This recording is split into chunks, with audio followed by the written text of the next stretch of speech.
Okay, guys, we're live from the Brojo. I'm Kien and RYan. I'm Ryan Freeman. As you can tell by the image in front of you, if you're watching this on YouTube and not listening to it, Ryan is here to review Dunkirk for me. Dunkirk! Can you give me the premises before we get into the review? Dunkirk is a historical fiction movie set during the real event of Dunkirk, and I think it occurred in 1940. Okay. Basically, a huge evacuation of Allied troops from Dunkirk after they pretty much got surrounded and were in pretty much a really horrible situation. And they recruit a bunch of I forget the name of it, but there was like a town across the way by way of the ocean or the sea, you know. Mm-hmm. And a bunch of the locals rowed their ships over to help evacuate the soldiers off of the beach. Mm-hmm.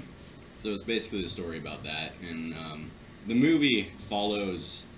There's basically three stories in the movie that it follows, and will periodically cut from one story to the other, and eventually they start intertwining together. Two of the stories kind of eventually become one near the end, and then one of the stories is just kind of its own thing. And those stories and are kind of intertwines with the other story. okay. And so on the page it says the three stories are called the mole, the sea, and the air. Yeah. So what is the mole part about? The mole is following. At the time, you don't know that one of the soldiers that it's following is French, but it's basically following a British and French soldier as they're trying to escape the beach and find a way to get out of Dunkirk. So that's the mole. It's Okay. basically taking place on the beach. Okay. Is the mole. And the sea? The sea is following a captain of a ship. I guess I have no other word to describe him other than captain. He's just a regular citizen who decides that he's going to take his boat over to Dunkirk and help with the evacuation, and brings his son, and then his son's friend also comes along with them. And the air follows my boy Tom Hardy as a pilot. Oh, that boy Tom Hardy! I knew you were gonna bring that motherfucker up. He does a really good job in this movie. Okay. I liked him. There is, I don't know if it's because there's so much action in the movie, but after saying that he does a good job, I'm realizing how little dialogue there is in this movie. There's a. I don't know if there's a lot of dialogue. I don't know if there's like a good amount of dialogue in it. It just felt like there's very little with how much is happening during the movie. It has Harry Styles in it. Yeah. Didn't notice him, honestly. No, that's understandable. He did an okay job, because I didn't realize it was him until after I got out of the movie. Right. No, it says here Nolan had no idea he was part of One Direction. Mm-hmm. Damn. So like, what were like your favorite parts of the movie then? Right away, the thing that stuck out to me, and the thing that I loved the most about this movie Was it your boy Tom Hardy? No, it was definitely the sound of the movie. This is a movie that if you don't see it in the theaters, which you should, because this is a movie that deserves to be watched in the theater, Mm-hmm. the only way you could watch it and get the effect that it's going for is with surround sound and with the volume close to all the way up. That's what it sounds like, yeah. The sound in this movie is absolutely intense, and it's relentless. And I just gotta give a quick shout out. Like, I don't know who had the idea to put, like, there's this metronome kind of ticking that starts off really quiet and then slowly builds as like the music will build up as the tension of the scene kind of mounts. I don't know whose idea it was to put that in there, but they deserve an award, because somehow that just adds like even more to the tension that's building up, and you're just kind of waiting for something like really bad to happen, and then it does, and then you're just like, oh shit. Is that what happens? Like, it's just really bad, and then that shit pops up? Yeah. And well, this movie is man, this movie felt like it flew by for me, because Because it is... It doesn't give you a break. Right, I was going to say, it is extensively a 2-hour and 20-minute movie? Yeah, did not feel like that. It is it's a long-ass movie. I'd say this movie, you only get 2 breaks in the movie. Right. And that is the first 2 minutes of the movie and then the last 5 minutes of the movie. Because literally, I'd say it's probably 2.5 minutes at the start of the movie. It might even be less than that because shit starts happening right away. Where they're just walking around in the town and everything's kind of quiet and stuff. And then all of a sudden you just hear gunfire going off and people start dropping and running away, and it just gets crazier from there. This movie never lets up. So this movie is not about soldiers, but it's about everyday people helping soldiers out. Is that's part of the story, but it's more about just Dunkirk in general. Just the Dunkirk story of Dunkirk. Okay, so it's... Can you tell when it changes the storyline, or is there anything that says like the story's called The Mole or anything like that? Yeah, at the beginning of the movie when they get to the beach, when he first gets to the beach with the rest of the soldiers that are out there, there's kind of like this little title in the kind of to the left of the screen that says 1, and then it says The Mole. Okay. And then as it introduces the new stories, it'll pop that up to let you know what's going on. Like it'll say one for like the sea and the air and stuff. After that, once it establishes the stories that it's telling, it just cuts from them. Okay. But that's a very interesting concept. I like that idea a lot. Yeah, it felt I was kind of worried about it initially because I felt like it'd be kind of jarring with it bouncing around from the story so much. It really doesn't affect the movie at all. Okay. You can follow it for sure. There's definitely a couple times where it gets a little bit confusing, but you always kind of find your placing on where it is in the story. Any actors besides Tom Hardy that really like shine out for you? Is that pretty much it? Oh man, I always forget his name, but he plays in the Peaky Blinders, and he was the star of 28 Days Later. Oh. He played Scarecrow. Yeah. Kieran Murphy. Yeah, Kieran Murphy. He had a really good performance of a traumatized soldier. That was really good. The captain of the boat was another good performance. I'd say everyone in this movie has a really strong performance. There's not one bad piece of acting in this movie. Everybody sells it, and you're completely bought into it. So I'm saying, you said with the lack of dialogue within the movie, obviously it's their facial expressions and their expressions throughout the whole scenario that won you over.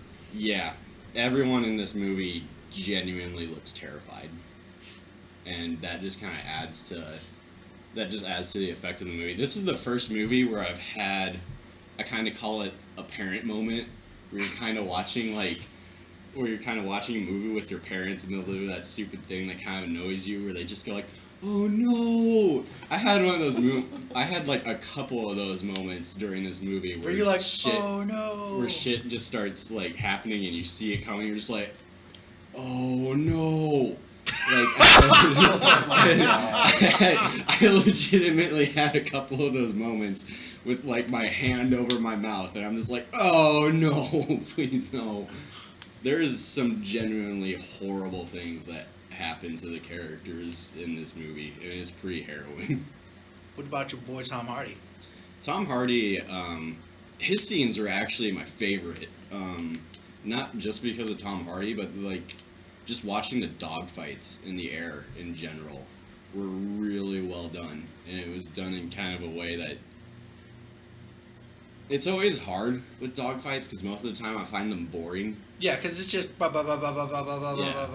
the air. But the way that they did the dogfights in this movie, like I was on the edge of my seat the entire time, like, which I'd say about the entire movie, like.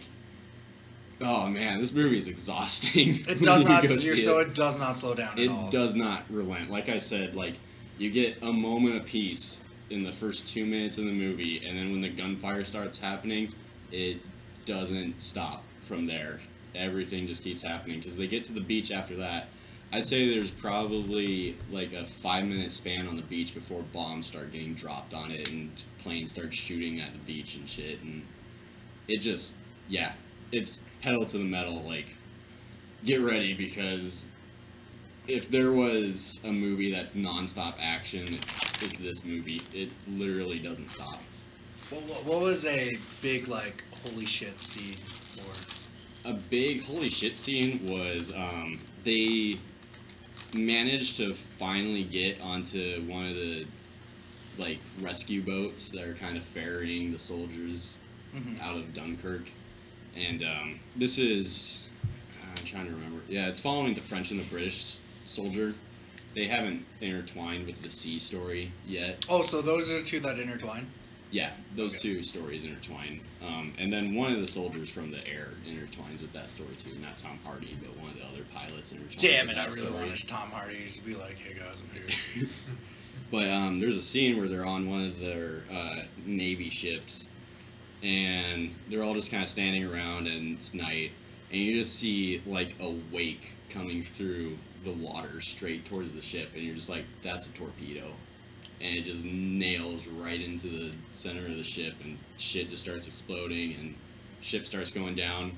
The underwater scenes in this movie, I don't know about you guys, I'm very claustrophobic, so those scenes kind of legitimately freaked me out because of the way that they filmed them.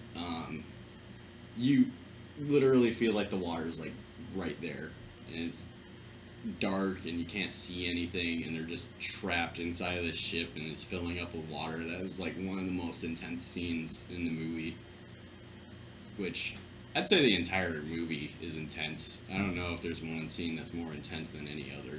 Visually, is it pretty? Like, it's aesthetically pretty? It's a very stunning film. It's nice. It's very nice to look at. I can't remember what they filmed it on, but it's something like how Christopher Nolan like filmed this on a certain reel of film, and people haven't been using that recently because it's like more expensive. But it looks outstanding. Like, it's one of the best looking movies that I've seen in recent years. How would you pit this with Valerian? Oh God! Looks wise, In general? leagues above Valerian.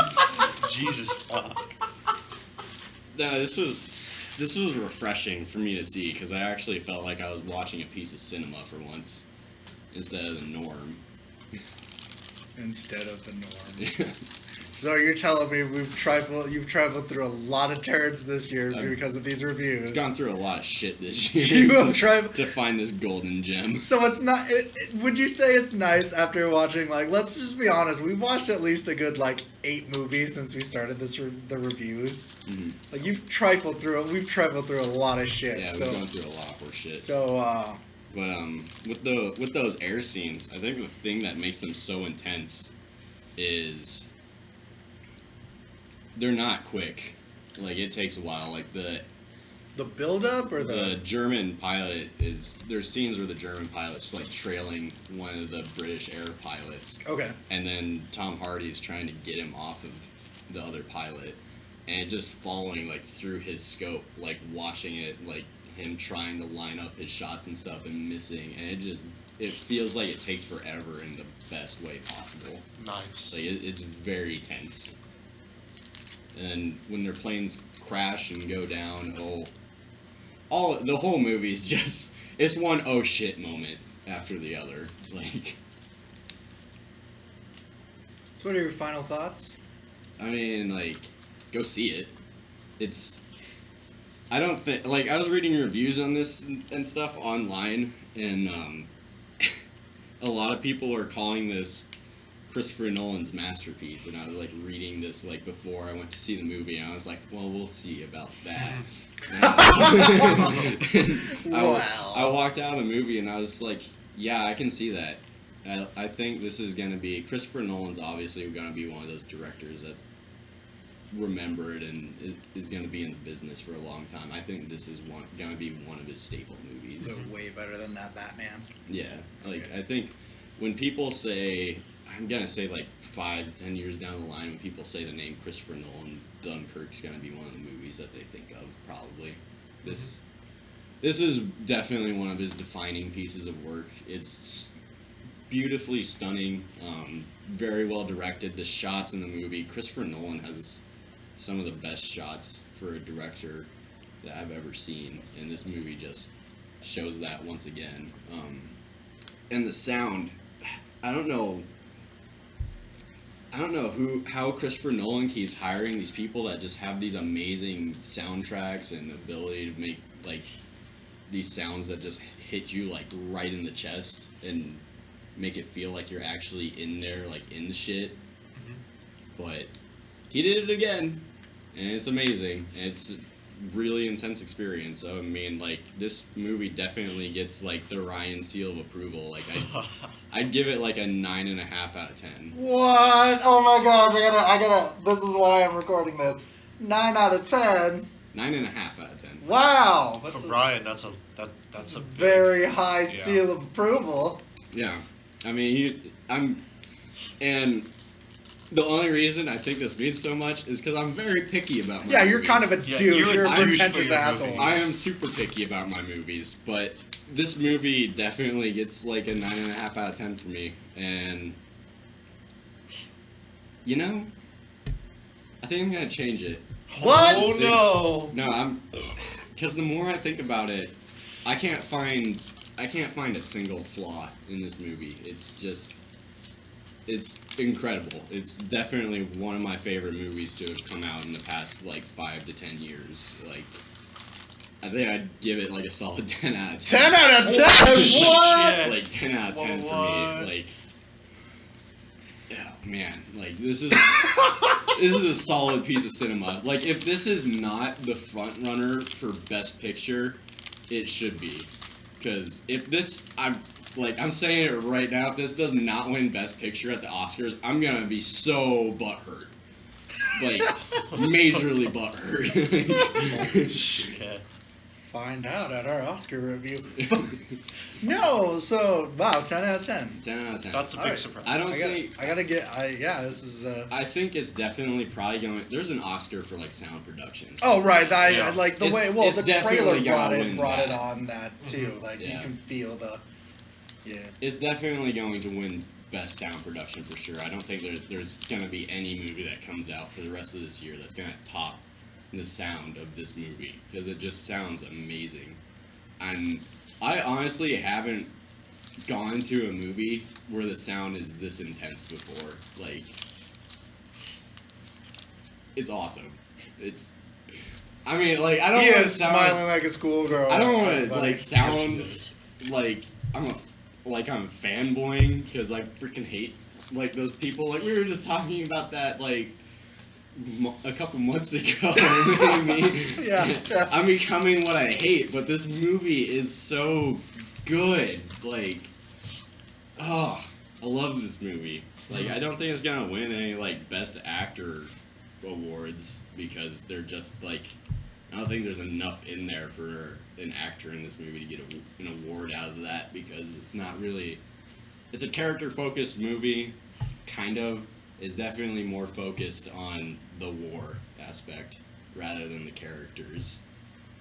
But I definitely could see this, like, at least being one of the contenders for Best Picture. What do you pit these against any other war movies you've seen? Like, I mean, we were talking It's about my like, favorite one. It's your favorite one? It's literally my favorite war movie that I've ever been to.